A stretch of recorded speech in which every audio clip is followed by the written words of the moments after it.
வாரத்தில் 5 நாளும் சமைக்கிறோம். 5 நாளும் விதவிதமாக சமைக்கணுமா. வந்த டிஷ்ஷு திரும்ப ரிட்டன் வரக்கூடாதாம்மா. சட்னியும் திரும்ப திரும்ப வரக்கூடாதாம்மா.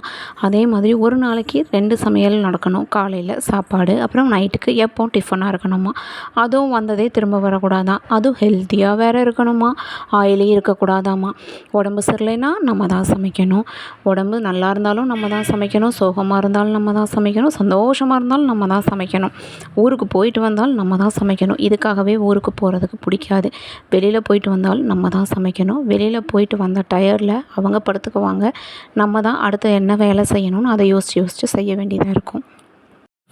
சண்டே அன்னைக்காவது கொஞ்சம் ஃப்ரீ டைம் கிடைக்கும்னு பார்த்தா அன்றைக்கி தான் சண்டையே வரும். ஏன்னு கேட்டால் அன்றைக்கி தான் ஊறுறது, பறக்கிறது, நடக்கிறது, ஓடுறது எல்லாத்தையும் எடுத்துகிட்டு வந்து கொடுத்து, இன்றைக்கி ஒரு நாள் தானே நாங்கள் வீட்டில் இருக்கோம், உடனே நீங்கள் நான்வெஜ் நல்லா தான் செஞ்சு கொடுங்க அப்படின்னு சொல்லி கேட்பாங்க.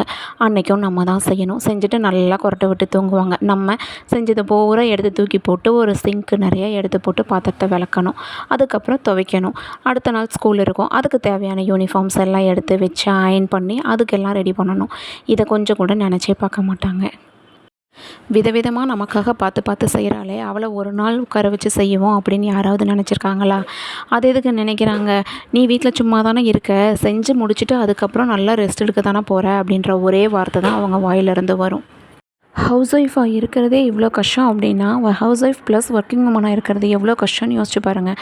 வீட்டையும் ஆஃபீஸையும் ரெண்டையும் பேலன்ஸ் பண்ணி குழந்தைங்களையும் பார்த்துக்கிட்டு ரொம்ப கஷ்டம்தாங்க.